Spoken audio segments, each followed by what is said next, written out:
Hello, everybody, and welcome to another fun-filled nonsense retrospective. I'm your host, as always, Rick, and joining me equally as always is Devon. Hello. Today, we're going to be talking a bit about Amphibia. Not all of it, just the first two seasons, which are available on Disney Plus right now. But before we get into that, we start with our good old nonsense asinine hypotheticals. And do you have one for me today? I have one that is very fitting for the subject matter at hand. Are you ready? Let's go. Alrighty. It's a very simple one. How long do you think you'd last in Amphibia? Not very. I want to draw attention to this a little bit as well, and we will during further in the episode. But yeah, it seems like a very unhospitable world, uninhabitable world even for humankind. It's even uninhabitable for frogs because we find out very easy on that life is cheap in Amphibia. Yes, it's a death world. It is, and as much as we like to joke that humans are death worlders, this is a death world of another level. Yeah, absolutely. Like, even things that we deem as normal, like pelicans and ducks and whatever, are absolutely deadly in Amphibia. Oh yeah, but they're also 10 times the size. They're about the right scale size for a real frog, except the frogs are like, Well, they're human size.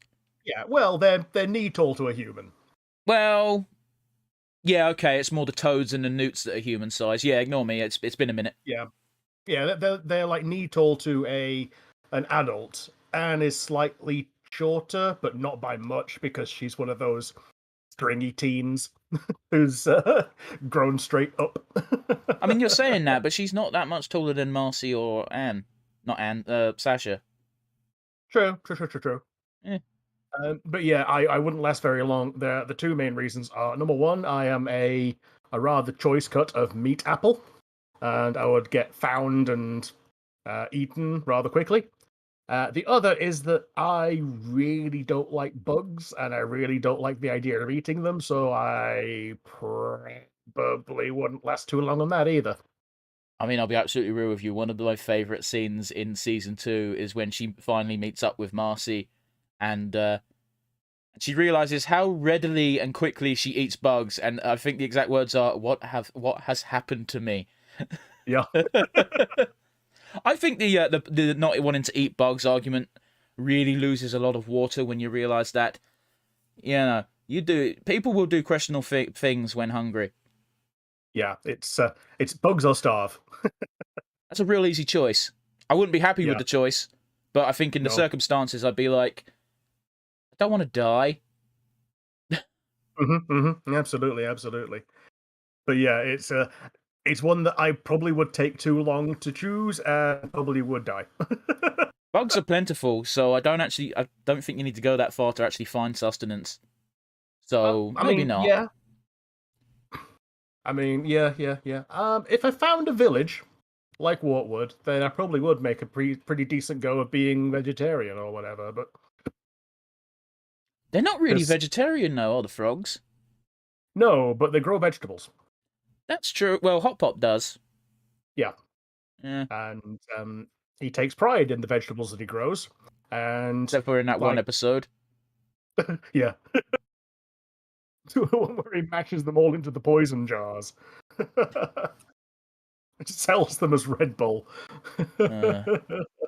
Oh god, could you imagine Sprig on Red Bull? Yeah. He'll just get stuck on vibrate. It's oh god, his little heart would explode. Yeah.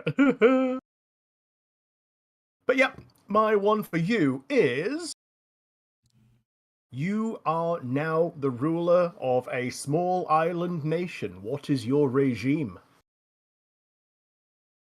It's a bit vague, mate. Okay, small island nation, maybe the size of a Hawaiian island. Okay. You have people. Have people. You have people. You have inhabitants. You can lure more inhabitants with your promises and your greener pastures if you wish. Nah, that ain't what I'm about, son. No, it's a very simple system. Everybody works, including myself, for the good of the island. We adopt socialism immediately. Nobody Okay. goes. No, nobody goes without. Everyone is homed. Everybody is housed. Everyone has food and water. We work as a community to ensure everybody has that, except for criminals, although they'll still get it, just in much more ration doses, shall we say? They get it in ration doses when they have to work in the prisons as well.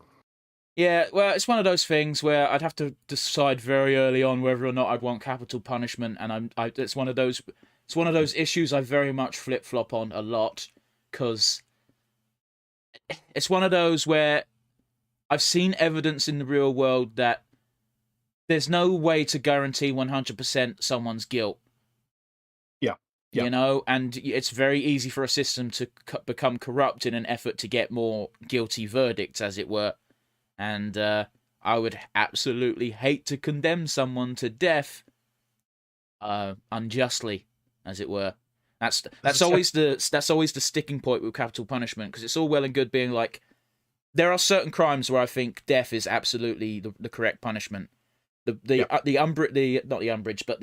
sticking point for me is, if there's even a bit of nagging doubt, even the trace amount, I'd hate for some innocent fucker to get, unjustly ended. Yeah, yeah. So it's one of those where, yes, you might have a death penalty, but the vast majority of them would be on a life service, a life sentence for things that. No, not even that. It's one of those where you can't just be like, well, some people get death penalty and some people won't. Like, it's one of those of proving guilt beyond a doubt, and it's like there is no system that is perfect in finding out that crucial result. Like, the amount of people who have been on death row and just didn't do fuck all. All right, they did something, but they didn't do something warranting the death sentence. Yeah, yeah. Some people end up on there just being wrong place, wrong time. The other side of that also is, if someone knows they're going to get caught and knows they're going to get the death sentence, then they've got no incentive to stop doing crimes and stop being evil at that point. Like, I'm going to get the chair for this. I might as well kill that person as well. It's a rather pessimistic way of looking at it, but not an unreasonable one, I suppose. There are certainly some people who will think like that. But again, it's one of those where I'm never going to be in that position where I have to decide whether or not, well, at least I fucking hope I'm not going to be in that position where I have to decide whether to take someone's life or not. But if it's from a justice point of view and like a justice system,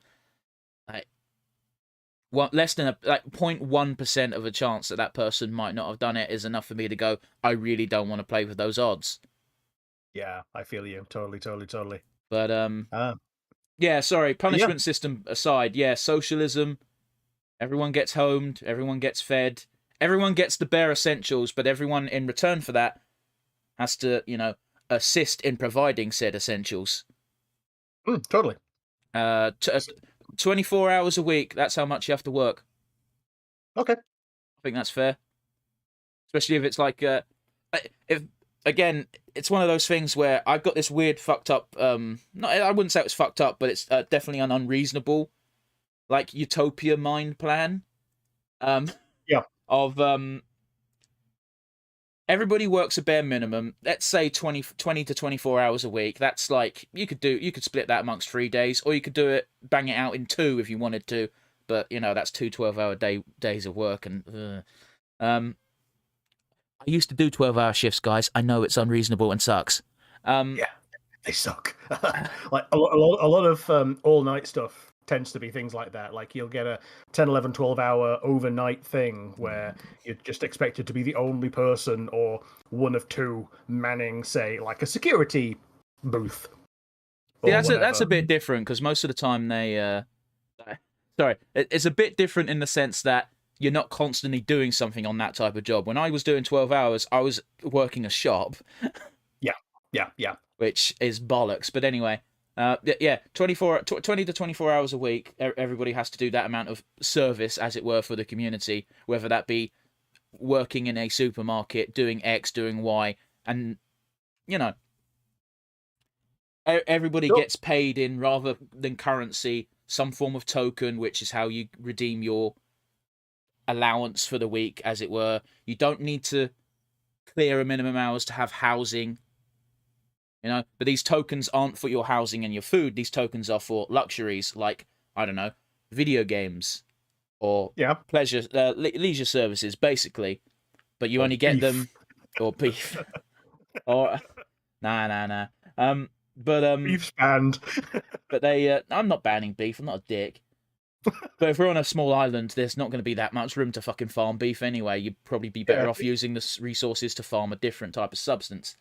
But yeah, these tokens will be used for leisure things. And basically, my plan is that if people only have to work 20 hours a week, first of all, that means there's plenty of work for everybody to do. Yeah, everybody can have a role.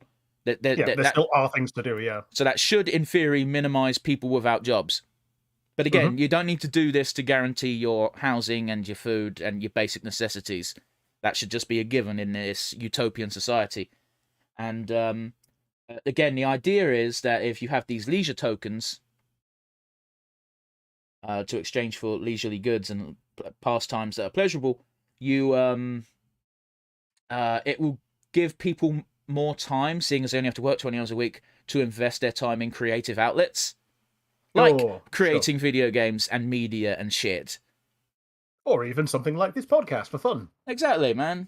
Like, I've got my fair share of creative hobbies. This isn't the only one I partake in. It's the only one it's the only one I get to show off to the world, but... I just held myself back from saying something really, dodgy there. Yep, fair enough. Probably wise. But yeah... really good at sitting down, yeah. Okay. Well, yeah. Don't worry. I'm not gonna. I'm just gonna power on. But yeah, I realise that is a rather unrealistic utopian goal considering our capitalist society at the moment. But if I was in charge of an island nation, I'd definitely give it a crack. Yeah. But I wouldn't advertise to invite other people in, nor would I force people to stay. So it would either be incredibly short-lived or almost impossible to maintain because people will start flooding towards this new utopia. Yeah, a lot of these things, they break down after one generation as well, simply because of inheritances. Yeah. Well, I'm a fan of the Three Kingdoms era in China, so I'm very well aware of how quickly empires fall when said emperor dies. Yep.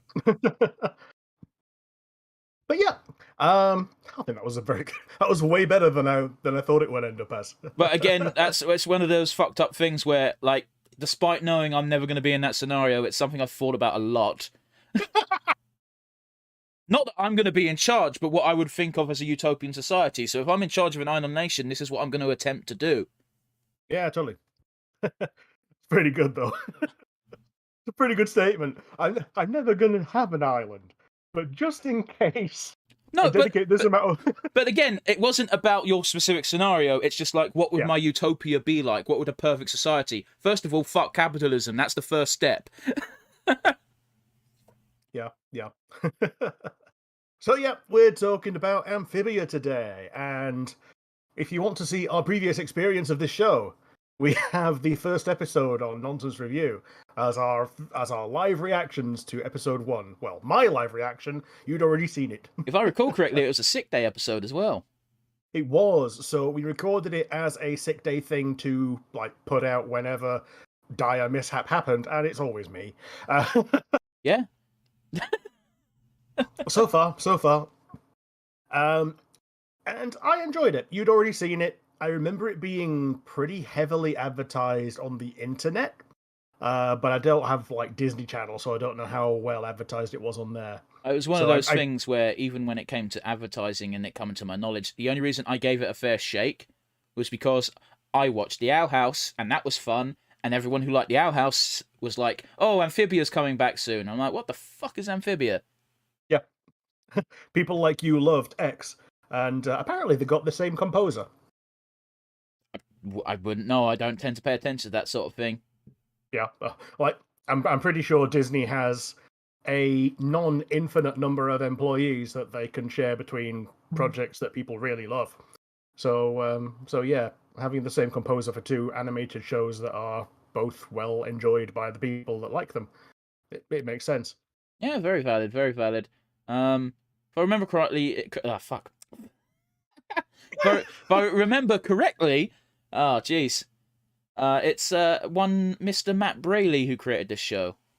Yeah, he's the creator, Yeah. and his mum is the main character's mum as of season 3. Yeah, I messaged you this, and I think my exact Yeah, words were, and I think that is adorable.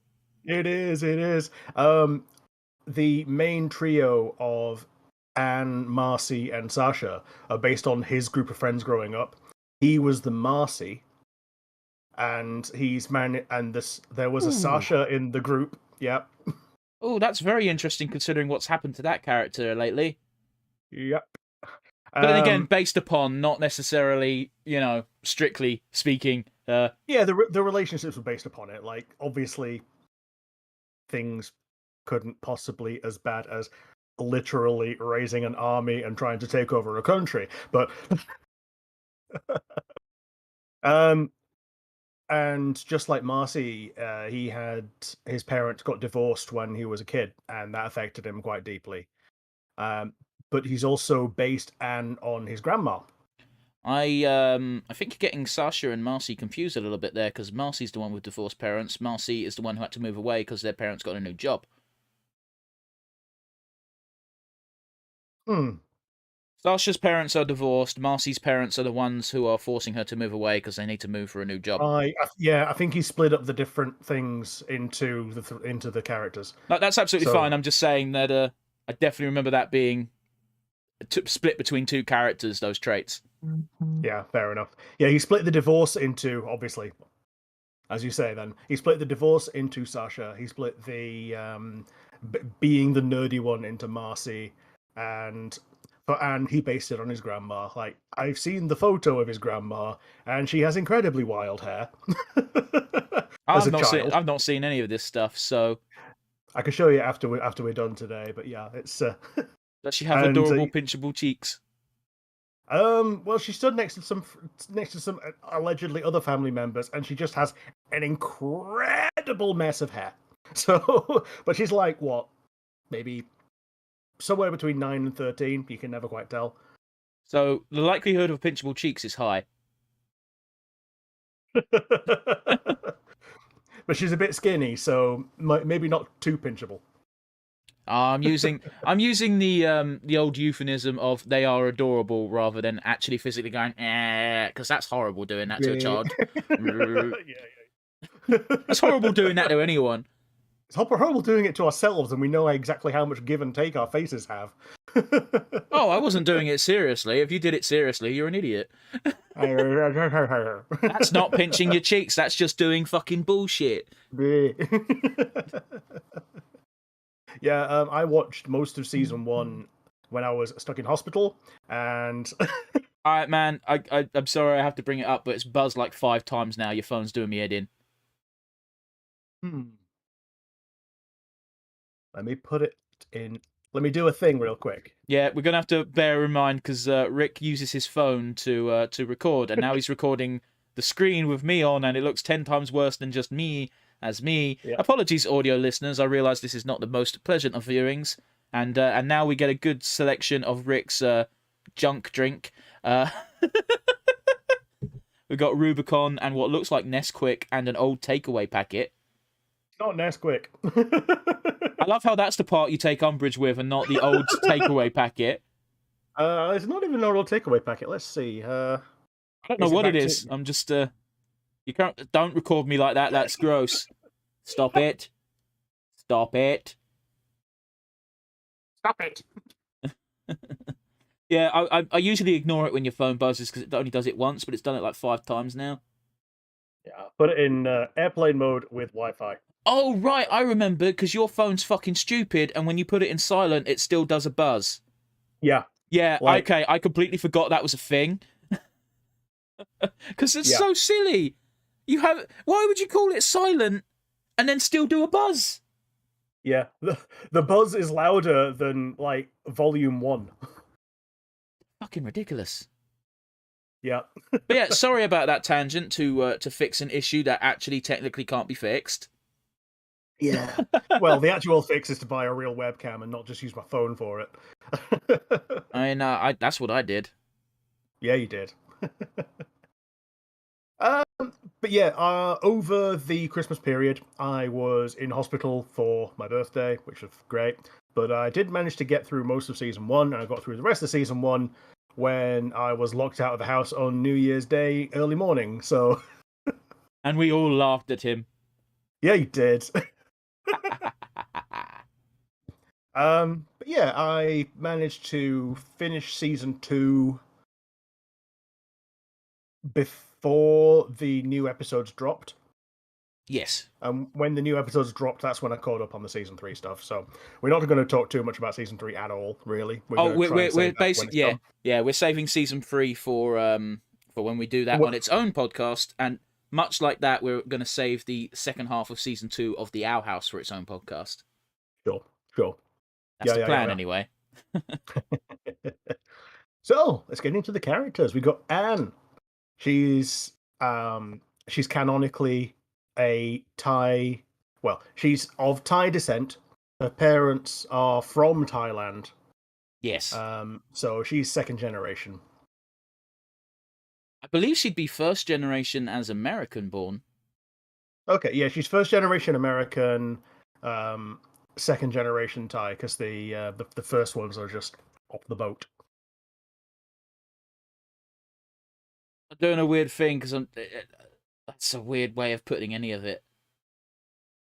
It's a weird distinction to make because surely it wouldn't be first generation Thai because their parents would also have been Thai and so on and so forth. Fair enough. But this actually shows up early in the show when she's helping one of the frogs in Wartwood. Well, actually, he's a toad, isn't he? Yeah, there's not many toads in Wartwood. Is one of the toads revamp his restaurant, and she gives it a bit of a Thai spin. Off the top of my head, I can only think of 2 toads, and one of them's a real greaseball. Yeah, the guy that runs the restaurant that's got a flipper for a hand. Not a flipper, He's got a spatula, but he can also just, replace it with anything. Yeah, an interchangeable hook hand spatula. Yeah, he's a toad, and the other toad is the mayor. Mayor Toadstool.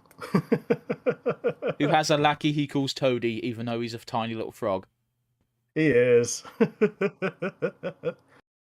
Yeah, Anne is a little bit irresponsible.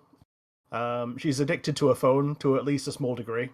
To be fair, I can't really blame her, considering it's her only connection to human anything while in Amphibia. Yeah, she's done her best to stretch out the use of the phone. They do in an early episode. They go and find lightning slugs to charge the phone, and nearly die. But to be fair, though, the amount of time she uses it to enhance the town, or rather the town's entertainment, as it were, like I think it's warranted to find a way to keep that thing fucking charged. Yeah, totally. Like even just keeping the family entertained. Like they've all got they watch the trashy soap operas, don't they? God damn it. That Love Island thing, yeah. But yeah, she is the main character, as you might surmise. She's got one shoe, and it bugs me how the other shoe with just the sock, the other foot with just a sock never gets dirty. But it's magic. Yeah, rule number 1, cartoons. Rule number 2, it took me a lot of episodes to realise she only had one shoe. Yeah, and then you can't unsee it after that. It's really easy to block out, dude. I think the only reason I realised she only had one shoe is because there was an episode where she went, "I've only had one shoe since getting here." And I'm like, "What? Yeah. Really? Oh, shit, damn." At the end of episode 1, they show the other shoe to Sasha in prison and say, what is this? What do you know about this? It's about the same shape as one of your feet. That's not actually true. It's literally Sasha. It's safe to assume that Sasha has refused to talk because nobody talks to no bitch policeman. Mm-hmm. And I think it's actually straight up Grime just goes, "Okay, we've found this, so we know there's more than one of you. Talk." And Sasha still does not talk. Although she now knows that the others are there, which is a good sign. Yeah, it's good for her morale. It's also very interesting to note that each of the 3 girls who got transported got saddled with a different species each. Yeah, Marcy they got all the got. newts and got the frogs, and Sasha got stuck with the toads. Yeah, Marcy wins. She also kind of loses when you think about it. In the end, sure. But Newtopia is very definitely a very nice place to be within Amphibia. I mean, to be honest with you, considering Sasha's personality, the toads aren't that bad. Yeah, she she gets to build her own miniature empire, as it were. She gets to be her own little mini general. I also wasn't expecting Grime to become a surrogate father figure. No, it wasn't something that I expected when we first encountered the character, or second encountered the character, or even the 50th time. Like, it's not something you'd expect from that kind of guy. Especially when he's like the dreaded. Like the U-turn happened in, I think it was season 2, where we finally see Grime and Sasha again after the encounter, and Grime is just being a typical depressed dude, where he's like, I don't care, I'm just gonna. He literally became fucking 4 in Endgame. Yeah. Except he got over shit a bit quicker. Yeah. We also met Yun Yun in that episode, didn't we? Not Yun Yun. What's her name? The fucking newt. General Yunnan, Scourge of the Sand Wars. Fuck, I was so close. I knew it wasn't Yun Yun. I think that's some anime joke. But yeah, Yun is from Konosuba. A thing I've never fucking seen. But yeah, Yunnan. She's cool. Well, she's not cool, but she's very funny every time she shows up. Yeah, she's one of my favorite side characters. It's great. And she's got Wolverine claws, and she had an army once. So now she's just a general with no army and gets the same amount of shit done. Yeah. It's very much implied that just by having even a little bit of common sense or able to stand on your own 2 feet is enough to get ahead in this world, because the general population are just filled with idiots. Yeah, like, there's an episode, I think it's pretty early on, where the planters just await death because they think they've been infected with something. And that's just something that normally happens. Like, when you are infected with something, just put them in a corner away from the town and just, like, have them await death. You can say your goodbyes now, but... They don't really await death until it looks like there's no alternative, because through that episode, Anne is, Anne is lugging them up a mountaintop, and while they're not doing anything to help, they're not like, we're gonna die. Not until they get to the top, and then it turns out the magical cure does not actually cure them because they're not actually sick. Yeah. They ate the toilet scrubber. It was some kind of vegetable that turned them red. I don't think it was the toilet scrubber. It was a mushroom that Anne put in the... I'm calling her Anne now as well, fuck it. That Anne put in the soup. And then Hoppediah goes, yeah, I use that to scrub the toilet. Okay. Fair enough then. And yeah, it turns them red. But yeah, Anne gets a super mode at the end of the series. Yeah, I was not expecting... Like, she straight up just goes Super Saiyan. Yeah, it's fucking great. Like, both the Owl House and Amphibia have fucking Super Saiyan shit in, although I think the Owl House is just funnier, because it's like a Dragon Ball Z DVD, and I think it's Amity going, wow, this is old. Then QE going, no, I remember seeing this in cinemas. Oh, it's 20 years old. Oh. Yeah. Yeah. And all the old fucks like me and you were like, oh, that's too real. Yeah. Oh boy. Man, just remembering how long ago the fucking sequel trilogy was from Star Wars, that's quite depressing now. Like, I was already an adult by then. Oh, my go-to was I saw Lord of the Rings in the cinema. Yeah, ditto. That's 20 years old, and I would have been 9, maybe 10. No, 8 when the first one came out. Fuck. Yeah. I think Two Towers was around the time that I was able to buy my own tickets, and just when we had a half day at school, we'd just bunk off into town, and just some of us would just watch a movie. And quite often it was just The Two Towers again, because it had the best opening 10 minutes ever of just Gandalf versus the Balrog. Oh, I don't know if I could watch that film every day. Oh, not every day, but like maybe it was in cinemas for like 2.5 months. I think we saw it like 3 times. You made it sound like it was much more frequent than that. Yeah, but in general, it was like we'd go see movies like maybe once every 2 weeks, and like very few of them were repeated if we could help it. But The Two Towers was one that was repeated. um, but yeah, what else to say about Anne? She's very open to trying new things, but also is very stuck in trying to do things her way because she's used to it succeeding, which is a very difficult thing to have with Hoppediah around because he's very definitely in the old ways. So she's all like, bullshit it, see if it works. And Hoppediah is, no, you must do things by the book. I think season 1 that's correct, but in season 2 and onwards less so.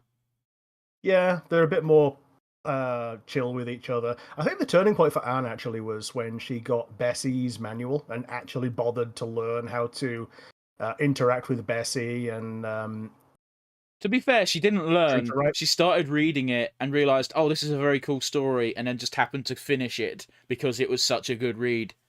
Which means Hoppediah is actually a good author. Yeah, totally. Like he's an actor and an author and a farmer, and every other person in their family is a badass. But but yeah, that's the same episode when she goes for a joyride on Bessie, and it doesn't turn out well. Except it does. Well, everything turns out okay in the end because the series is still going and none of the main characters have died. Ooh, well. That's the end of season 2. We'll get there. I've got a little ending one on that. But yeah. So yeah, I guess we talk about the planters now. Sprig is a 10-year-old male in a cartoon that's actually voiced by a man. Which is... it's uncommon, let me just say that. Like normally it's just some 30, 40, 50-year-old lady who does the boy voice. I think that's more of an anime thing. Like I'm not saying you're wrong. I'm just saying I think anime is more skewed towards getting the 50 to 60-year-old women to play young boys, whereas I think in Western cartoons that you got a real bad problem with like adult man voice coming out of child character. Yeah. Well, I've also looked at The Simpsons, where obviously... Oh, but that's not a real fucking cartoon. That's just a sitcom that happens to be a cartoon. Sure. But yeah, the guy who voices Sprig does a good job, because I would have just assumed it sounds like a child. Yeah, apparently he's like 18 now. But it doesn't sound like... What, they're 18? Yeah. Okay, well, that's not exactly an adult doing a kid's voice then. That's someone who is just about an adult doing a kid's voice. Yeah, he's become an adult now. Like, he's gone through puberty, which is something... Well, Sprig is kind of on the cusp, really, isn't he? Like... It's weird. We don't really have an age range for maturity in Amphibia. We know they go from child to like teenager-esque. Well, not even that. But the first step is growing their feet as a tadpole. Yeah. But that seems to be like literally an analog of toddler learning to walk. Yeah, it might be growing feet, not feet. It might be growing like fingers. Because Paulie's just got little nubs that she just grabs things with. Yeah, don't think about it. Like a Powerpuff Girl. It took me a long time to learn Sprig's name because he introduces himself early on, and then they don't say his name for like 10 episodes. I think literally like the second episode is the entire episode. It's like, oh, we're going to be called Spran. Yeah, Spran against the world. Yeah. And I'll tell you what, I've said it before and I'll say it again. It's very refreshing to see, because it's one of those weird things that shows in general likes to do, and that is boy and girl can't be friends. Boy and girl must be love interests. And it's refreshing to see, oh look, here is boy and girl. They are just friends. Fuck off. Yeah, they're just friends. They're different species. They're different ages.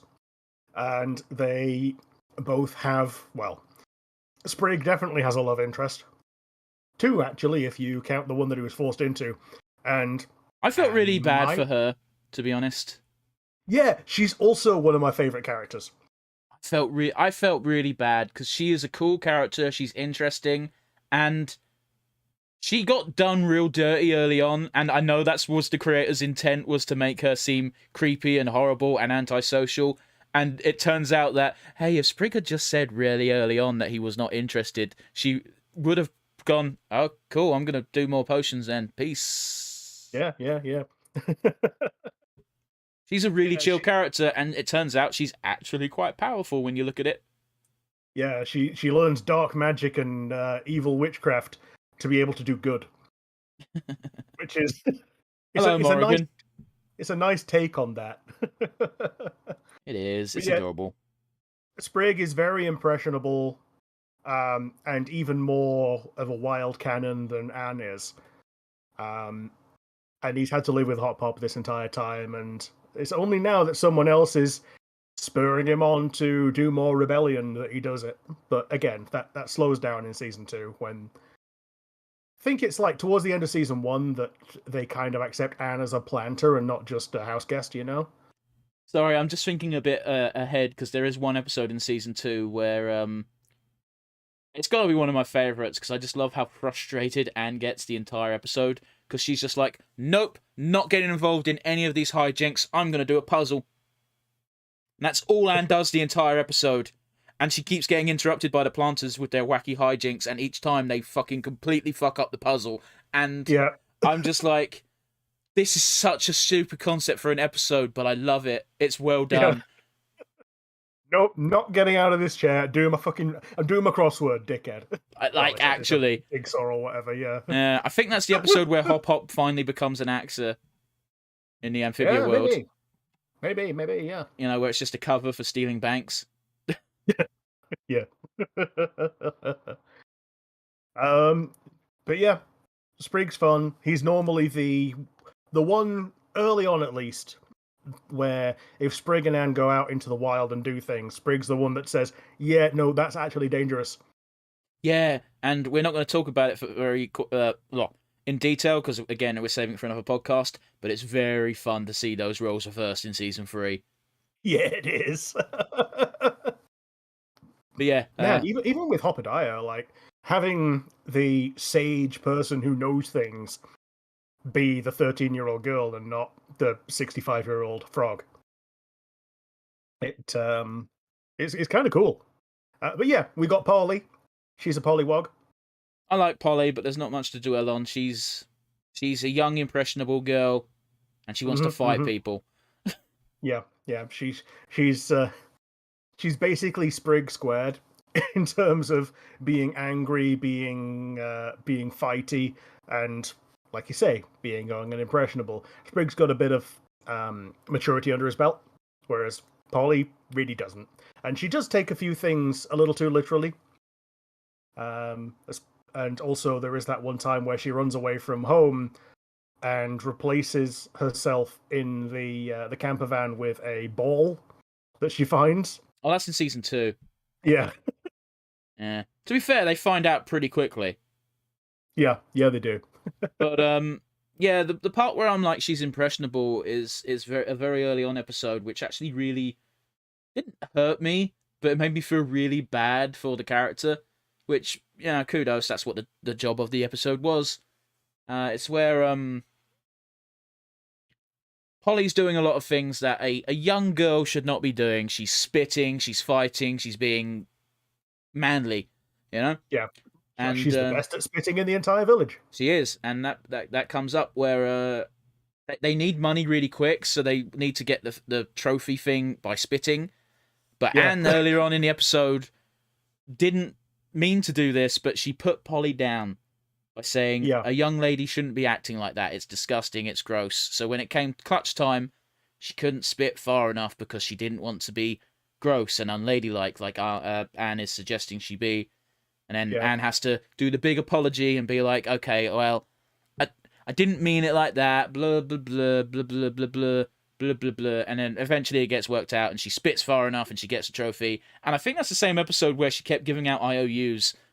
Yeah, yeah. IOU, Hoppediah Planter. Yeah. But to be fair, it wasn't entirely her fault because she did think it was money. Yeah. Yeah. This was I think it was actually the first Paulie episode. And it's the one where Anne takes her around town doing girly things, but basically Paulie's not interested in many of them. But it introduces us to the tea rooms as well, which has got Felicia Sundrop. Is it Sundrop or Sundew? I don't know her fucking surname. But yeah, it's Ivy's mum. Yeah. At the tea rooms, and yeah, the actual moral of the story is don't force. Not only should you not put someone down because they're doing something that doesn't fit your view, but also don't force your perspective on someone who is very demonstrably different from you. So Anne is trying to give Paulie a human perspective on what a young human girl is expected to be, not considering that she's a frog or a tadpole. Well, girls like Polly exist in the real world, Rick. Oh yeah, true. Basically, gender norms are bullshit. Yeah. Because if Polly was a dude and was out spitting and being gross, everyone would be like, yeah, that's a dude. Yeah. And yeah, we got Hoppediah. He's voiced by Goofy. Fuck off. He's voiced by the new Goofy. Okay. Still not happy about it, but I think he's also Puppy Pluto. I don't. That's not as mind blowing, Rick. He's not as mind blowing as Goofy. Yeah. So he can make a dog noise, is what I'm hearing. Yeah, two different forms of dog noises: intelligible and not. Don't forget, ladies and gentlemen, Goofy fucks. It's Goofy time. Rick went weird with it. I was just stating a fact. Yeah, he's got his little boy, who is already 13 by the time that you realise that Goofy is, mentally mature enough. Well, Goofy's not. Goofy's not doesn't have any mental illnesses or anything. He's a bit slow. Doesn't mean he doesn't know what fucking is. Evidently. Yeah, he's not deficient. He's just uneducated. He's not even uneducated. Well, okay, I guess the plot of the second film is he needs to get his diploma, but he did hold a job for X amount of years. Like, you can't hold a job if you're not fucking there. Yep. Unless you're one of those psychopaths who's just too intimidating to fire. We've got one of those at work, and I won't linger like that. But yeah, Hoppediah is the grandfather of Polly and Sprig. Yes, it's implied that their parents are long gone. Yeah, the parents are long gone. I think there's one point where Hot Pop just alludes to how they passed away. I think it's something like one of the bird predators got them both. I don't think they ever outright state it. I don't think it was even implied, although it's probably safe to assume, considering Hoppediah is still here, it was not natural. Yeah. And that's all we're saying about that. He's originally the only person who can drive Bessie until Anne learns how. So if they want to go outside of the town with more than just one or two people just hoofing it on foot, they need to take Hop Pop with them. Well, again, early on, like you said. Yeah. But even later on, you probably want to keep the entire family together anyway, because that's how you get the most screen time for all of them and the most interactions, But yeah, he drives a lot of plots by being intractable. Like, he has a difficulty learning the new ways of the world that are evolving around him. I don't think that's true. I think one of the problems is that Wartwood is the equivalent of a backwater hick town. Yeah. So, we see it very quickly when they go to Newtopia that he is out of his league. Oh, totally. But yeah, that's that. We got Bessie, the snail. Yeah, that's not a character. It's literally a tool. Yeah. She gets forgotten entirely in season 3. Not entirely. Almost entirely. That's because And she's we in got Frobo. Amphibia, and we don't focus on that then. Yeah, yeah. We see Bessie when we get the one episode where Sasha and Grimes are in Wartwood. Yes, but again, we're not dwelling on that today. Yeah, and we got Frobo, who appears at the end, towards the end of season 2. They make him at the beginning of season 2, more or less, and he Well, stalks. Yeah, by accident, he stalks them because he sees them as his family, and he's basically Paulie's giant robot. Well, not giant, but large robot best friend. he is giant. He's not that far off fucking Andros. Yeah, well, he's a robot toad, isn't he? So they're toad sized, and maybe slightly Oh taller. no, Than he is not Toad size. He is taller than Grime. Okay, okay. Yeah, I think. Oh, yeah, that's what I'm thinking of. If you, He's taller when than he's Grime, but he's shorter than Andros, so he's somewhere in between. yeah, like when they're in sleep mode and they got the legs retracted, they're about toad sized, and they're meant to evoke toads rather than newts or frogs. I guess, but toads. The only real difference between toads and frogs in this series is the size. Yeah, and how round they are. And it's very difficult to tell at a glance in the wild what is a toad and what is a frog. Yeah, in the wild, you basically have to wait until they start moving, and if they crawl, it's a toad, and if they hop, it's a frog. I don't think that again, because there's so many exceptions to each rule that you can't rule it out. You got to really get fucking a lot of information. Yeah, they both look like that. So if something is eating like a rat or a mammal, it's probably a toad. Yeah, that's yeah. about the only one I've got. I did animal care. It wasn't about frogs, but I learnt something.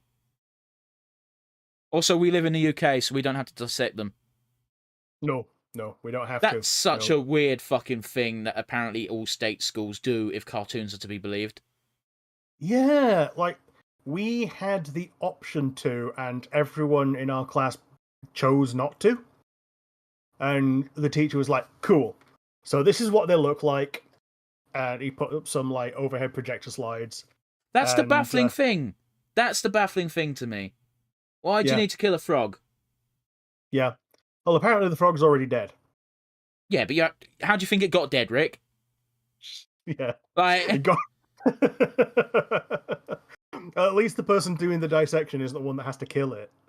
I heard a nasty thing that I don't know if it's true or not, but I think pre-animal rights days, so like pre-90s, apparently dissections were done alive on frogs in schools. Ooh, yeah. Apparently, I don't know. I wasn't born pre-90s, and also I live in the UK where it's never been a compulsory thing.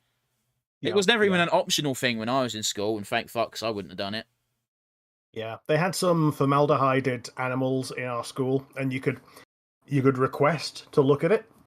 They'd get it down from the rack and let you have a peek, and then you hand it back and whatever. But that was something that people tended not to do because it was a bit gross. A bit. And it made a lot of people feel mortal. So that was fun. But yeah, the rest of Wartwood, we've got Mayor Toadstool. Prick. He's yeah, he is. But at least he's consistently a prick. You can always trust him to be a prick. I'll give him credit where credit's due, in that he's an insufferable prick, and he does what all politicians do, and that is steal money from everyone. Yep. But when push comes to shove and the town is in danger, he does look out for the best interests of the townsfolk. With the caveat of he does make it expressly clear that if there's no townsfolk, there's no one to look to give him money. But yeah. Motivations aside, he does care enough to try and keep the townsfolk out of danger. Yeah, I don't want the universe to end, I live in it. Like, literally the motivation for most evil characters. Yeah. Yeah, evil characters that have to do something good. It's like, yeah, why would I want to destroy everything? I'm part of everything. Yeah. It's why you have so many villains fight against other villains, because their motivations have that distinct split of, here's the villain who wants to kill everything. His reasons aren't quite clear, but that's what his goal is. And then here's the villain who's like, I want to rule everything because then I'm in charge and I get money and I get to live good. And that is the literal opposite of death to all things. Yeah. It's all things to me versus all things to the garbage pile. A bit of a different play on it is there was a crossover comic way back in the day of Spider-Man and Batman, Mm-hmm. and the villains they chose were the Joker and Carnage. Both of them have the same gimmick to a certain degree. They both revel in chaos. Yeah, yeah. I won't describe the whole plot because it's rather convoluted, because of course it is. But it basically boils down to the split between the villains happens about halfway through when Carnage is about to fight Batman, and he's like, cool, I'm going to slash him and stab him and turn him into a million pieces. And Joker immediately doesn't have a face turn. It's the Joker. That's not really a thing. But he's just like, hang on, time out. You just cut people up and stab them. And Carnage is like, yeah, I cause carnage by stabbing people. And Joker just goes, that is so unimaginative. Yeah, it's like if your method causes the Joker to go, where's the fun in that? Then maybe you got shit methods. Well, it's not even the fun. It's literally like, that is the most boring way. Well, I guess it is fun to a degree, but it's literally not so much not fun, so much as you could do so much more. There's supposed to be an art to this, and you're taking all the art out of it. What's the point if you're not having fun? Where's the creativity? Like, at least if you're going to splatter someone, at least splatter them onto the wall and call it modern art. No, it literally just like you're killing them with. I know you're trying to make a joke, but it's not funny. Go away. Fuck off, you bastard. Well. Sorry, that wasn't at Rick. People who are listening to the audio form, there was a fly and or a moth or something. It's that time of year. It's just warm enough for the bastards to be coming out. See, this is why we wouldn't live in Wartwood, man. Yeah, I didn't take it that way because I also saw the videos feed, and yes, I saw you wafting a creature. Yeah, Mayor Toadstool, as we said, he's got a toady called Toady, who is a small frog, but he's a Smithers. Oh, he's worse than Smithers. Because at least Smithers has the thing that he wants to fuck Mr. Burns. Yeah. Until I think he marries Mr. Largo. Yeah, well, I've not watched Simpsons in years. I don't care. Yeah. There's Wally. He's the. Oh, what's his real name, Rick? Is it like Waldorf or something? Oh, it's not. I don't actually know what it is. I wasn't sure if you had it pulled up or not. I forgot. So I looked at the characters list and I'm like, okay, these are the ones worth mentioning. So yeah, I pulled up Wally. He's he gets into a really odd friendship with Anne. They have their own episode together. I did love that one though. Yeah, and by the end of it, it's also a really weird position where does Wally remember this episode? And he kind of does, but he kind of doesn't, even within the episode. It's one of those where we find out in his special episode later on, when we find out he's not quite who he pretends to be, in that he does pretty much just have a switch in his brain where he just changes from person who's actually not necessarily intelligent, but aware, to someone who is just a lovable goof freeloader. I think his official title is like Drifter. Yeah. He has a house, but it's full of shit. And whenever someone comes to try and clean it, he's like, no, my shit. Yeah, classic hoarder. I live with one of those. Yep. But yeah, he's the goofy bard that goes around, jester type. And yeah, he's surprisingly competent when he turns himself on, as it were. Yeah. We've got Felicia is not that much of a character. She's the owner of the tea room, but she's the mother of Ivy, who very much is a character.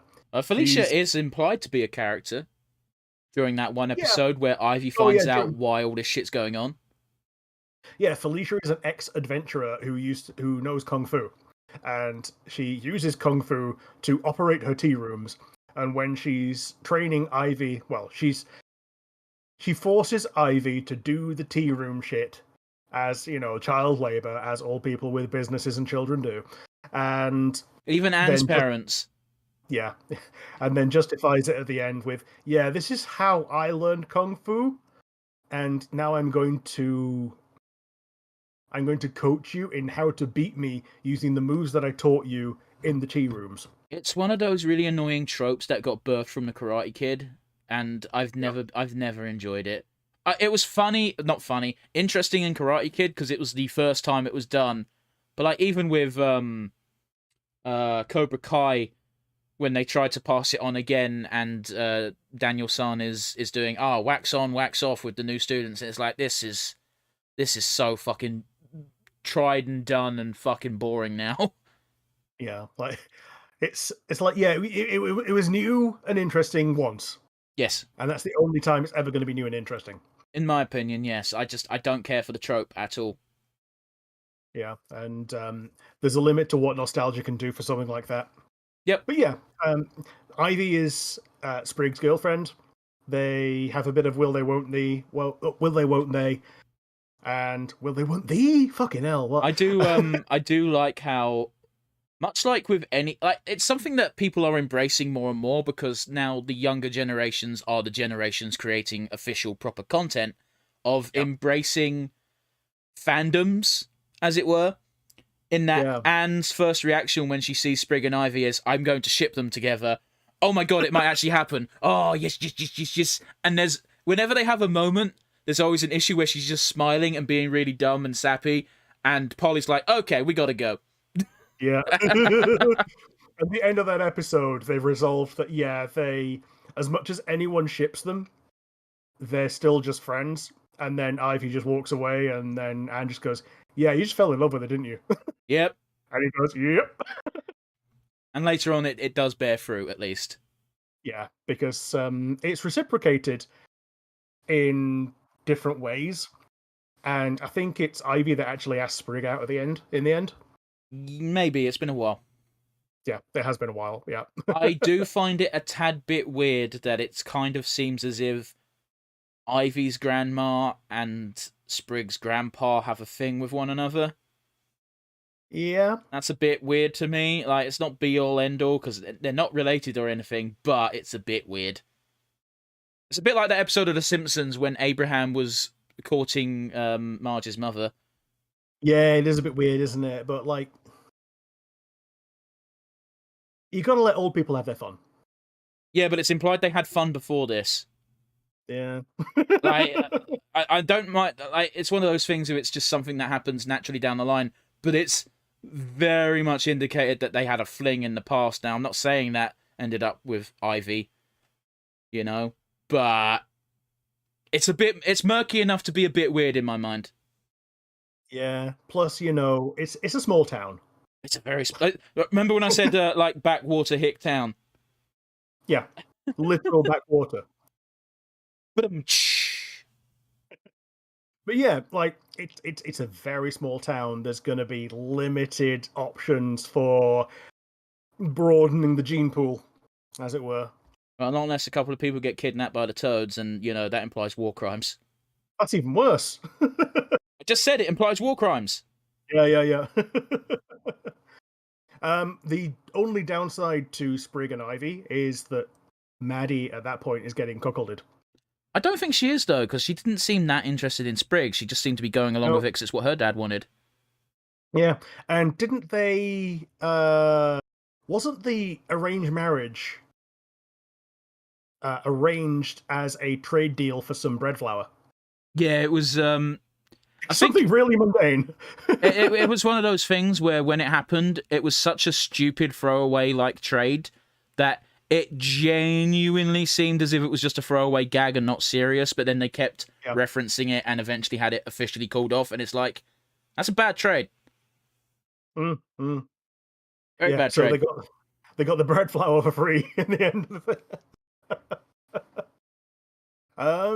But yeah, that's about it. We'll talk a little bit about Maddie as well, though. She's like we said already. She's a creepy person with essentially just one eye. She has another eye, but she always keeps it under her peak of bangs. She does the dark magic. She does the potion mixing. She makes little alchemical bombs. Except this isn't the end of the characters. There's two very important humans we've not spoken about. No. I'm talking about Wartwood. What? Why are we just doing Wartwood characters? I've got another one for Toads, another one for Newtopia. It's not that many, but okay. Yeah, there's not that many. So yeah, this is pretty much it for Wartwood, though. So with the Toads, the ones that I've got here are Captain Grime and Sasha. Yes, Papa Grime. Yeah. Again, like, I can't believe the transformation from torturer slash captor to basically dad. Yeah. Yeah. And I'm here for it. I love it. Every time they have an adorable interaction, I'm like, fuck yeah. Their episode in the tail end of season 2 made me go, not the tail end, the beginning of season 2 made me go, yes, yes. But we can't talk Yeah. about that. I actually think Grime has a very interesting character arc in that he, just like General Yunan, he's lost his army. Partly because he's let his tower fall, partly because he's driven away the other ones who are loyal to him by just like, some of them are still loyal and will still fight for him and with him, but those are not really the fighters. And even then, like, he's better off without them because he can then cut loose and not have to babysit them. And he's probably about as effective with his rocket hammer at the end as General Yunan is with her Wolverine claws. Like, he takes down that big old serpent, don't he? Yeah, with some help. Oh yeah, totally. It's one of those things where a rocket hammer is not a very good weapon in real combat terms. It's cool, Yeah. big and flashy, but you probably shouldn't use it. Yeah, a rocket hammer, yeah, it works well in fiction, not in real life. But yeah, it's one of those. I don't think we can understate how useful Sasha is to Grimes as much as Grimes is useful to Sasha, because Yeah.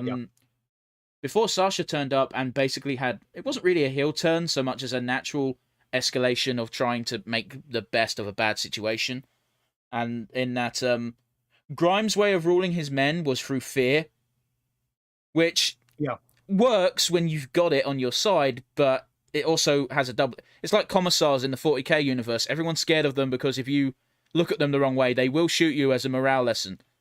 Yeah, So, but you do that too often and you end up with no squad. pretty much.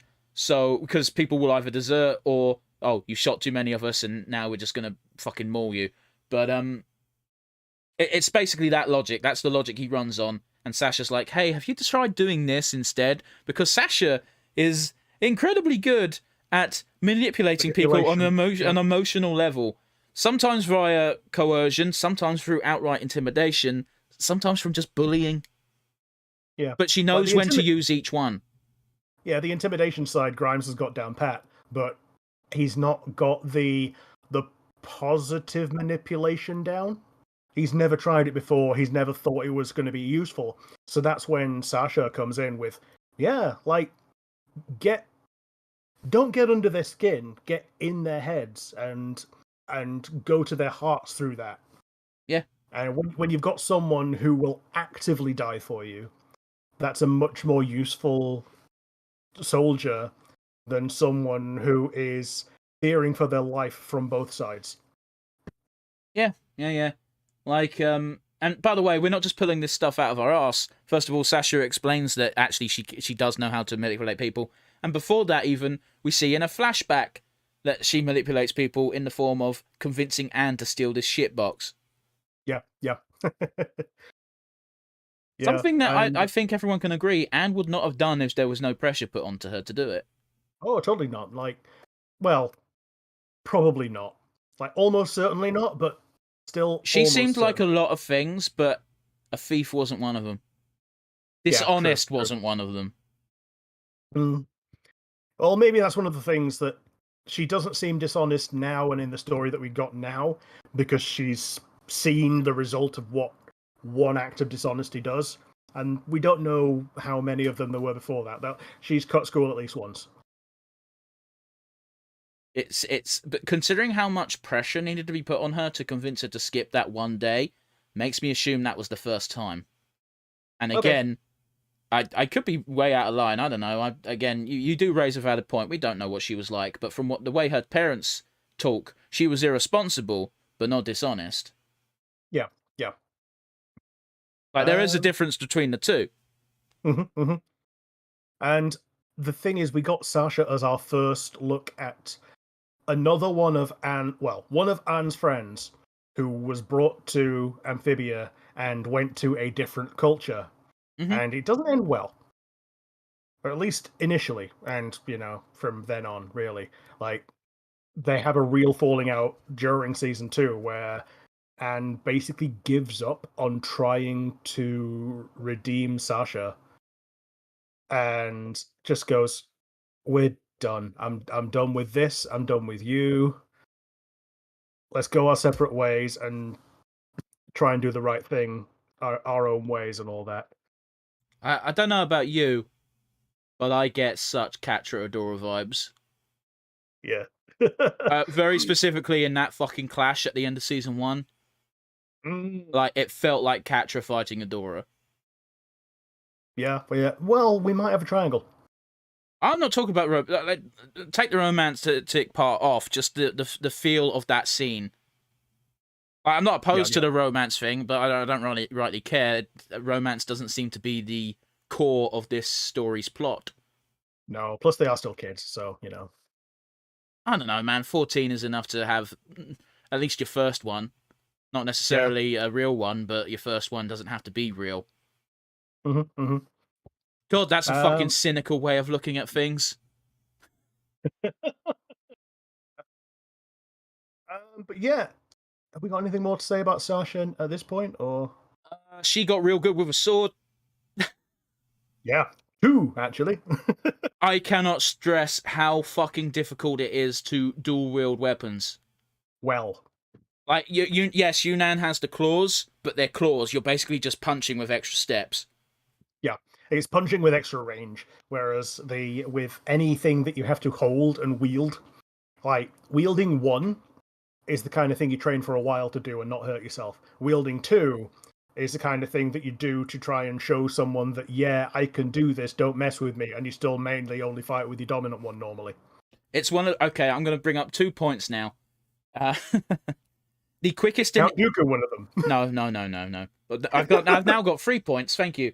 The first point is it's a very cheap and easy trick for storytellers to show that someone is a master swordsman by having them wield 2. You don't need to have fancy training montages or explanations why they're a master swordsman. They've got a sword in each hand. That means they're good. That's just how stories work. That's how tropes work. The 2 examples of this. They love to do it in Star Wars, as Rick mentioned with Count Dooku. Count Dooku fucking hates people who dual wields lightsabers because it is the quickest of means of making yourself stronger. Because when you have the Force, you kind of nullify the training aspect to become a swordsman because the Force guides you to a certain extent. Yeah. Like your body is essentially on autopilot when you give yourself over to the Force. Yeah, and it's also why Count Dooku acknowledges Anakin's tactics in the heat of battle, because Anakin knows he can't match Count Dooku with a lightsaber, so he picks up a second one, and suddenly he's not really a threat because Dooku can fucking duel, but he's more of a threat than he would have been. It's an interesting one, actually, that Dooku does use the lightsaber as a fencing foil more than most other lightsaber wielders do. And that makes a lot of sense for the use of a lightsaber, because it is like a weightless blade. And being able to fence with it and get into someone's sword stance and like parry, riposte, and all that, it makes a lot more sense. And Dooku shows that by severing an arm. I do love Dooku's lightsaber style. Yeah. I love it. The third point I was going to bring up is going to be anime as fuck, and I apologize. Go for it. I don't like Bleach. But okay. There is one scene that I absolutely adore, and I've seen it mostly devoid of context because it was past the point where I watched to. And I've forgotten the fucker's name. The captain of the 8th Division, Sun Shrey something. Yeah. He's a drunk, he wears a hat, and he has a pink kimono. He fights a dude, and it's what you said. 9 times out of 10, when someone uses 2 swords, they have a dominant hand, and that hits harder. Every time he struck blows with this guy, it was just like, I figured it out. Your right hand is stronger. Your right hand's your dominant hand. I just got to deal with that one. Your left hand I can just bat away. So Captain of the 8th, again, forgotten his name, I apologise, just sort of goes, oh, okay. And then attacks him again. He goes, was that better? It's like, no, that's impossible. Just again, showing off how someone is a master swordsman by just having them equally effective with both hands.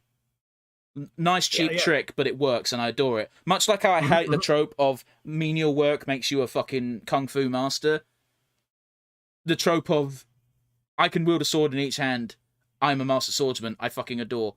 It's not even just swordsman, it's like a mastery of your own body, because doing anything the same effectiveness in both hands is a real skill. Like, some people are naturally ambidextrous, but you can kind of learn to be almost as good as an ambidextrous person if you really train yourself.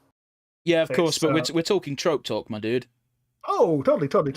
But it's like all tropes have a basis in reality, and everyone who can write knows how difficult it is to write with your offhand. Okay. And you can just immediately translate that to other things, like I find it easier to scrub a pan with this hand than this hand. And yeah, I'm right-handed, but I use my left for that. yeah, because your right one's using your fucking phone. Who the fuck watches that? Well, no, I'm not going to go there. Let's move on, please. Newtopia. Yeah, Newtopia. The first port of call we got in Newtopia is Lady Olivia. And she is very posh, and she knows a lot about Newtopia, and she thinks that the dirty, smelly people are dirty and smelly, but she tries to keep a lid on it. And then we're finally introduced to Marcy, who is who's friend number 3, and she is treating the entire world like a game. Well, to be fair, she's not far wrong. They came to this new world. Anne is a druid/monk. Sasha is a warrior. And I don't know whether Marcy is more artificer or rogue. She says both. She says, I thought I'd style myself as an artificer rogue. Like, literally those words. I don't remember that line, but fair enough, I trust you. Yeah. So she makes her little crossbow arm thing that she just mounts up. She gets a bunch... She either buys or designs her own clothes to help her being an adventurer. I think she buys it because of the amount of time she sets it on fire. Yeah. And then she just bullshits her way through everything because she's really knowledgeable and can research things really well. But she has the attention span of a puppy near some sweets. She's in chapter, it's fine. Yeah. It's one of those where it's actually rather adorable in that Anne thinks that Marcy must be dead or grievously injured because in the real world, she was not a good... She was not good. Yeah. If there's a manhole cover, she will fall in it. I think there is literally one of the scenes while they're demonstrating that where she has to be stopped from accidentally walking into like a lion enclosure at the zoo. Yeah. Like something ridiculous like that. Yeah, all that shit, yeah. And General Yunnan is here as well. Yes. Scourge of the Sand Wars, Slayer of the whatever thing, and she gives that speech the entire time, every single time someone forgets her name. I was gonna say it's a joke that will never get old to me in that she always introduces herself in full. Yeah. And she always does it with such a big smile on her face and a lot of hot blood, which is a lot more enjoyable than someone introducing Joffrey or whatever. Okay. Like first of his name, potato on the throne, whatever. I don't know. Like I've not watched Game of Thrones. I don't know why you're making this point. Okay. Yeah. Move on. It's cool. Energy. It's the amount of energy and fun in there. So yeah, I enjoy General Yunnan. She's a lot of fun. And there's King Andrias, who's voiced by Keith David. I flipped my shit when I heard Keith David's voice because he has that voice that is instantly recognizable, and I always I always just smile when I hear his voice because he's either going to be a super serious badass or the jokiest of joke characters. There is no in between, and yet what do we get? Yeah, we get the goofy one. But it's unusual for a Keith David character in that it is actually a villain. But we don't know this until the final episode. Boy, do they go big on fucking hammering that point. Yeah. And here's the thing. Even when he's revealed to be a villain, he's still jovial. Like... as a DM, I could only wish to pull off this kind of reveal. Yeah. Yeah, totally. Like, okay, I can't not say it, but even going into season 3 after his heel reveal, it's not a heel turn; it's just a reveal. He's still jovial, and he's Yeah, still except goofy. except there are a few cracks because he's not getting his way immediately. There are some flaws in his plan, and it shows because he is very impatient with his goons. Yeah. Like sometimes he'll say, "Just kidding, I will destroy you if you fail," kind of thing. Well, yeah, like there is that one point where this is the Disney Plus episode still of he tells his robot assassin, "Oh, cool, you're taking too long. You now have an hour." Yep. And to um, Andros's credit, it works. mhm, Like mhm. it's a way to light a fire, but it's a mistake. The Disney Plus episodes are now caught up to the beginning of the new episodes, so we've got the Mr. X episodes now. Good, good. I'd like Mr. X, but we'll talk about that another day. Yeah. um, but yeah, he is trying to unlock the secrets of the music box. Um, it turns out to go around conquering the universe. He used to have two allies, much like Anne, Sasha, and Marcy are a trio that all have one of the gems that they're attuned to. Like he had a trio that were attuned to gems, and it's possible that he's now been rejected by it. Um, so yeah, and he very much relies on robot armies, Yeah. To be but fair, if you only can use a when robot army, you should. yeah, and the robot armies come from the robot army factories that are shown early on in season 2, the one that Frobo came from, Yes. because Frobo is just one of many grunts that just so happens to have a soul. Does this unit have a soul? It's voiced by Matt Braley, so yes. Piss off. It is. It's the creator's only voice credit in the show is as Frobo. I didn't remember that fucker talking. He chats to Paulie. Did he? Yeah. My brain has completely like changed it into a completely synthesized. I don't He know. sounds a bit like a he sounds a bit like a Voltorb. I didn't realize. I don't remember that fucker talking. I'm not saying you're wrong. I'm just saying my brain's playing tricks on me. Yeah. Gonna loop around a little bit to Marcy again, actually, because we've seen how the Sasha interactions went bad. Yes. It was a real nice change and breath of fresh air to see the Marcy interactions go really well, because I think Anne needed this at this point. She needed someone from her old world not to have gone completely off the deep end and got evil. Ooh. Except, except Marcy has gone off the deep end, not to become evil, but to become completely devoid of morals. It's that reveal felt like a fucking knife wound and then a twist. Yeah, she's devoid of morality, not devoid of morals. I don't think she's devoid of morality. It's just like she got given this bad news and she found a way to avoid having to deal with it. But instead of informing her friends as soon as she could, because I don't think there was a way that she knew the music box would transport them to Amphibia before the fact. No. So it's only when they got there and it's just like, oh, blah, blah, blah, blah, blah, blah. Exposition, blah, blah, blah, magic, blah, music box, blah. And sorry, I'm Cliff Notes version. Just Yeah. the fact that there was no honesty as soon as she could of, I kind of want to stay because this, I think would have avoided a lot of the like. It's the lack of communication and the lack of trust that hurts. Yeah, like, and these are friends. Like the all she had to do was say really early on, "Do you want to get home?" And when Anne goes, "Yes," she goes, "Right, I'm going to help you, and we'll have the best time of our lives. I want to stay, and we're going to do our best to get you home." Like, I don't. that would be I think the idea in Marcy's mind was that all three of them would want to stay. I don't think. I'll admit. The honesty would have been better but I don't think she would have been quite so happy with the honesty, as it were. Yeah, I feel you. Like, best case scenario, they find a way to use the box to come and go as they please. But if they do that, then there's no excuse for her not to go home and deal with the thing with her parents and all that, and moving away and all that. Mm-hmm. So, oh well. Um, and I think that's about it for characters. Um, there is a little bit of trivia.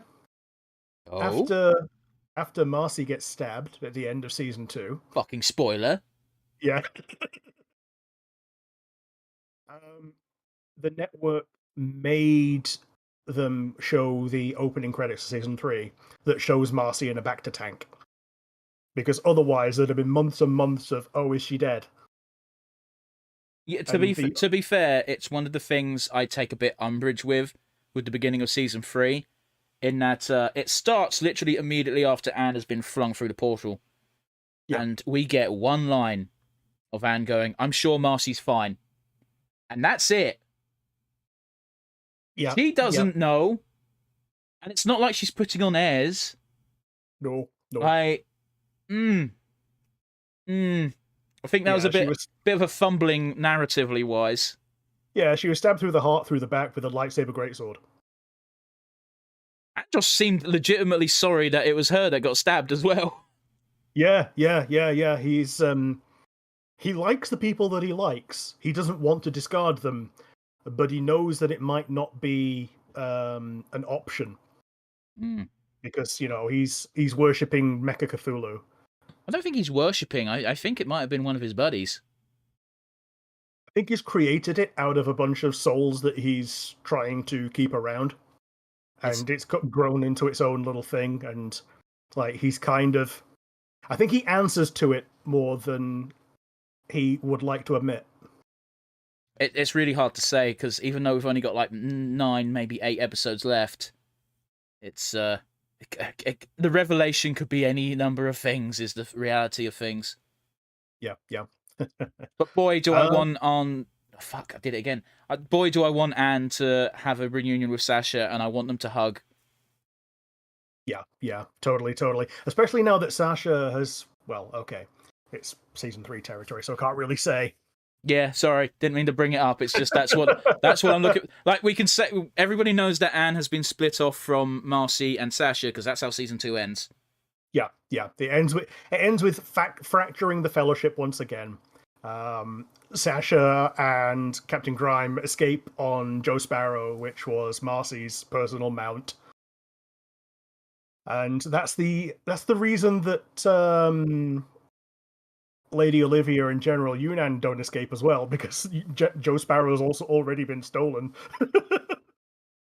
Well, to be fair, I think if Marcy was given the choice, she would have offered it to Sasha. Yeah, totally. But yeah. Alrighty, well, we've been going for an hour and a half. We've spoken about all the characters and we've touched on plot points, so I think we should probably just talk about plot points we want to talk about and then wrap up. Yeah, totally. So, yeah. Yeah, plot points. End of season 1 is framed as Toad trying to take over. They pretty much almost succeed. They bring all the frogs to Toad Tower, and then the frogs have the little resistance, and like, they seem intent on actually lynching Hoppediah. Yeah. It's fucked up. Yeah. And that's when Sasha has her own personal mini heel reveal. Then they have the duel with Anne and all that. See, the thing I love about that, and I'll bring it up every time I can, is George Lucas used to say this phrase a lot when the prequels were just coming out and you'd watch behind the scenes footage, and that was, it's like poetry, it rhymes. And it's a great fucking saying, and it applies really well to George's work.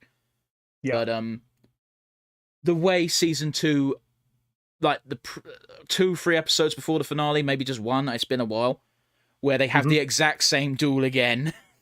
Yeah, they have the same duel again, and it also ends with another heel reveal. Yeah. Also, my days, that fucking there's like one bit of dialogue that had me cracking up before the super serious finale, And that's when Grime and Sasha are going through the palace and they find this mural of Andros looking like a diabolical demon king. And Grime just goes, "Oh, wow, it's a really good thing we took over before they did that." Yeah. And then it all goes bad because Sasha's already done the heel turn on Anne and she tries to explain. But you can't really blame Anne for not trusting, shall we say. Yeah. The latter half of season 2 is them charging their gems. Yes. Finding their chaos powers, or calamity powers, sorry, isn't it? And his blue, which we even see the flashes of blue earlier on in the series. Like, even I think he was even as early as episode 1. No, it wasn't episode 1. I'll tell you what episode really fucking gives it away. There's that episode where they're camping out the fields because of vermin or something, but Hop and Anne are high as fuck. Yeah. And when Anne's killing things, she's glowing blue. Yeah. Like, literally almost identical to what her actual super form ends up looking. Yeah. I'm pretty sure we also see her with blue eyes now and again as well. Maybe, I couldn't really tell you on that one. I just remember that bit in retrospect standing the fuck out. Like in times of crisis, when she has to step up, does a bit of athletics. Because another thing is, when Anne does get her super form, it's not just brute force. She does know a bit of Muay Thai boxing. I mean, yeah, she even goes into... there's that episode where Hop and Sprig are trying to decide who's the man of the house. Yeah. And Anne goes, this looks not that different from blah, blah, blah. Yeah. And I think I brought it... Go on, sir. Yeah, she has some martial arts experience. I think there's a trope, actually, of boxing lessons for Superman.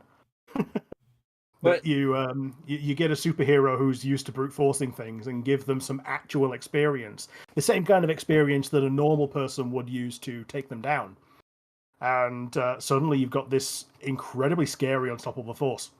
It's one of those things where, I think I've said it before, and again, I'm not an expert on martial arts, so apologise if I'm wrong, but I do vaguely recall being told on several occasions that Muay Thai, in particular, is possibly the most, if not one of the top 3 effective means of martial arts when it comes to ground-based combat. Like, when if you take someone to the floor, apparently Muay Thai is the martial arts to know if you're only going to learn one. Yeah. Fair enough. I didn't know that, but...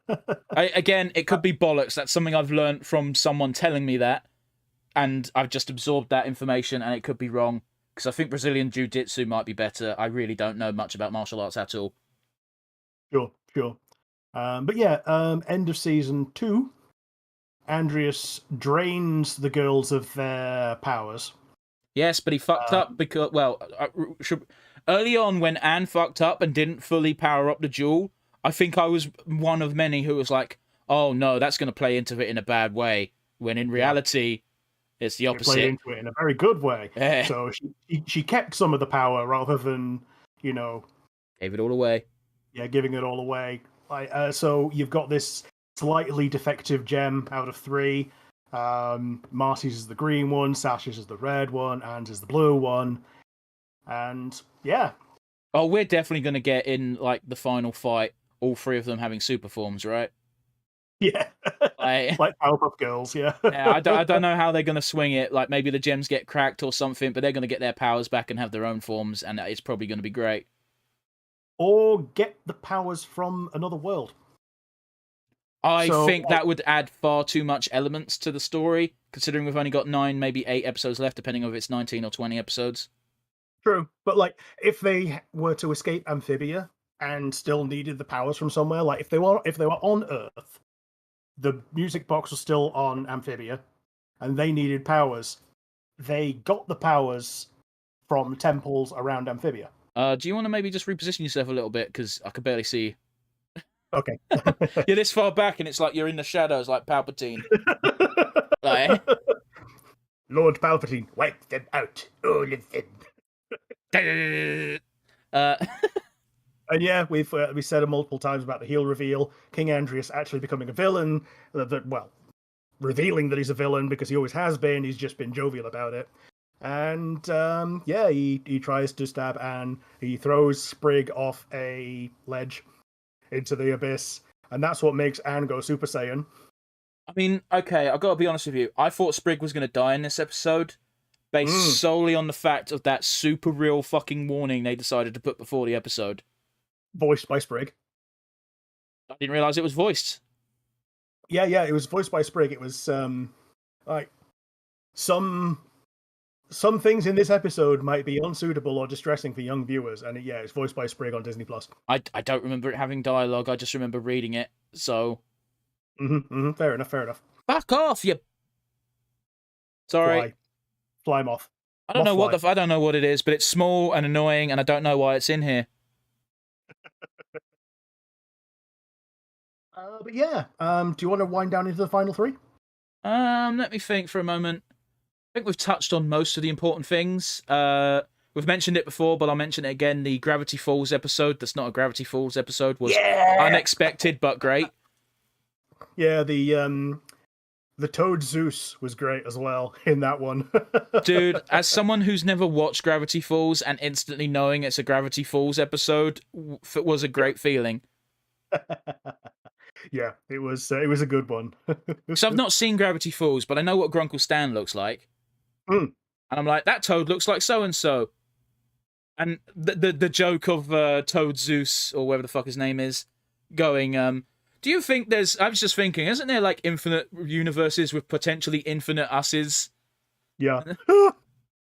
Yeah. With the same voice actors and everything. It was great.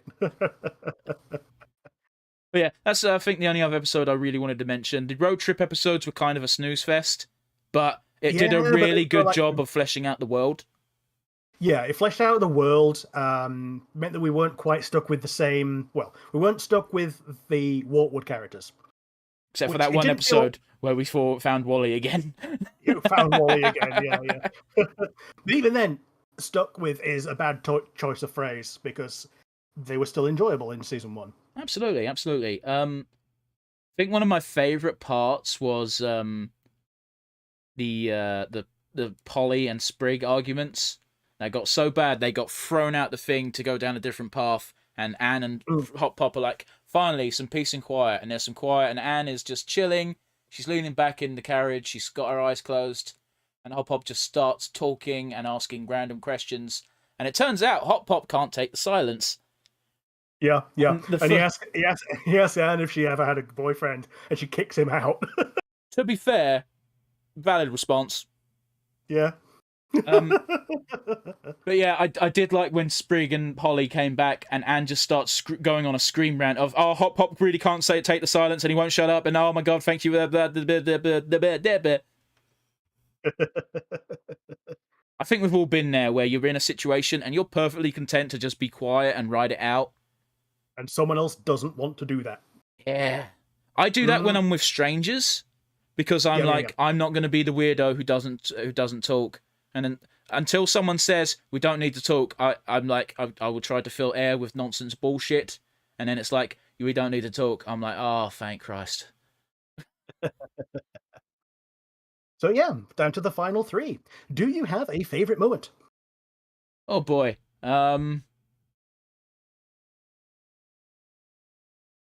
I think Grime in the palace, when he sees the mural and goes, oh boy, it's a good thing we took over. It's a very funny moment. It's hard it's a good one. It's hard to pick a favorite moment, because I think actually my favorite moments come from the most recent season. True enough. But yeah, I'll fling it back at you. What's your favorite moment from Amphibia 1 and 2? My favorite moment is I've got it noted down as the Swamper Saiyan. The Super Saiyan, Super Druid Swamp Girl Anne, when like even the leaves in her hair that have been there entire season just like sprout into like little like twig dryad antlers. And like the part about that I really liked was the animation quality bump of that entire scene. Like how smooth it is. It's great. It's, like you can feel every impact. It's fantastic. Yeah, fair. But we can't always talk about just about the good. We sometimes have to talk about the bad. Do you have a weakest link?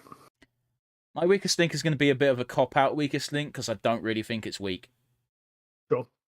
I think the weakest link is there are a lot of episodes that focus on fleshing out the world rather than focusing on a story. However, when you go into this series, it becomes quite apparent that the story to start with is about the world. We have to wait until season 2, not even season 2, like a third of the way into season 2 until we get a story that focuses on characters. But again, I'm by no means disparaging this series. I adore it. I'm having fun with it. It's just we've got to pinpoint a weakest link, and that is I don't actually like world-building stories that just focus on the world. I like personal tales of characters. So yeah. Unfortunately, because it takes so long to get to that part of it, that's what the weakest link's going to go towards. Sure. And do you have anything to add on that? Not massively. Like, I agree with you that a lot of episodes are based around setting the stage, and you can only act on a stage that's been set. I mean, I think, again, as much as I might not enjoy world-building tales, that moment in the most recent episode, which I'm not going to spoil it, probably wouldn't have hit as hard if we didn't have them. Sure.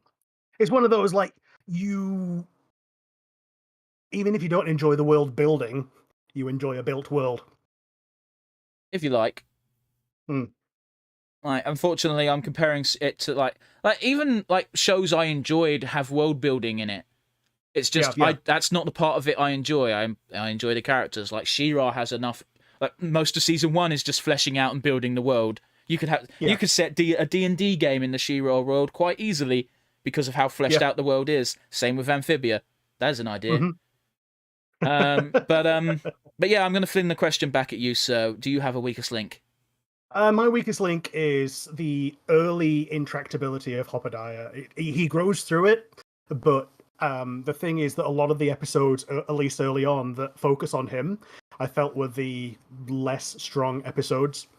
I totally respect what you're saying. I feel like pre-episode 10, which is where we see Sasha again, Hoppediah is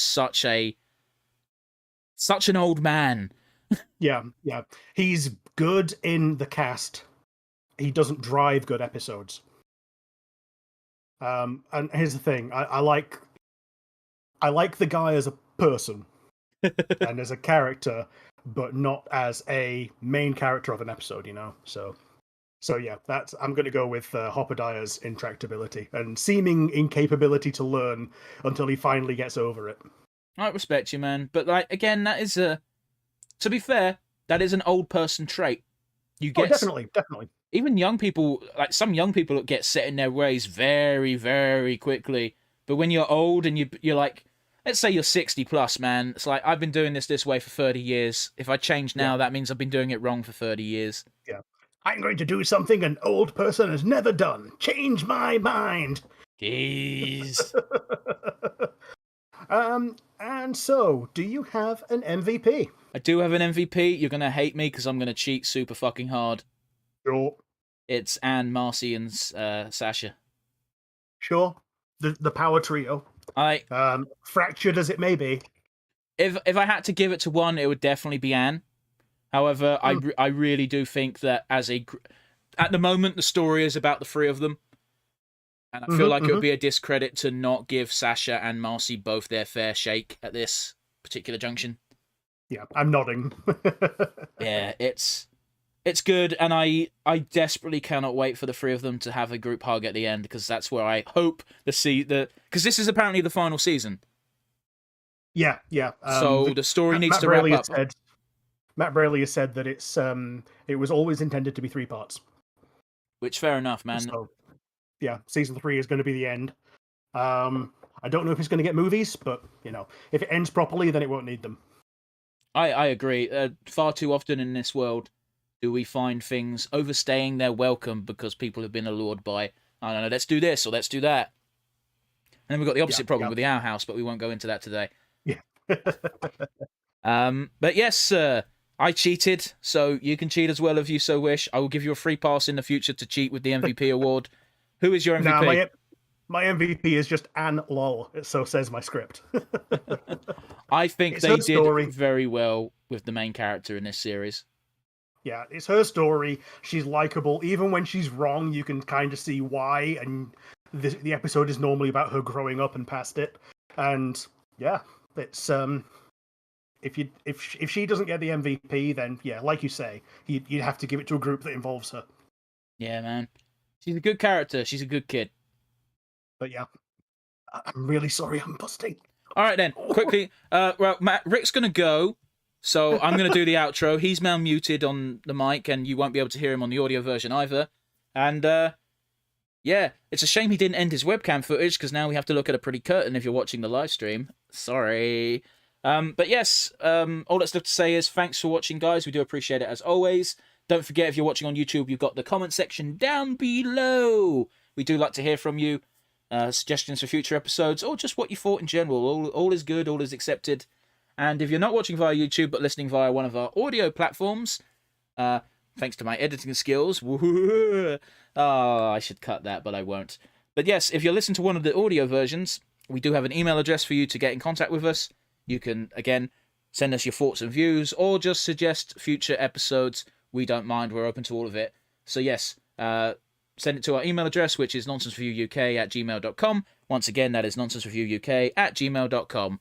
Rick's not here to say goodbye, so it's just on me. Thanks for watching. Thanks for getting to the end. You're our favourite people. Keep yourselves safe and keep yourselves happy, guys. We'll see you again next week. Toodles! Oh, piss, I can't do that. There we go.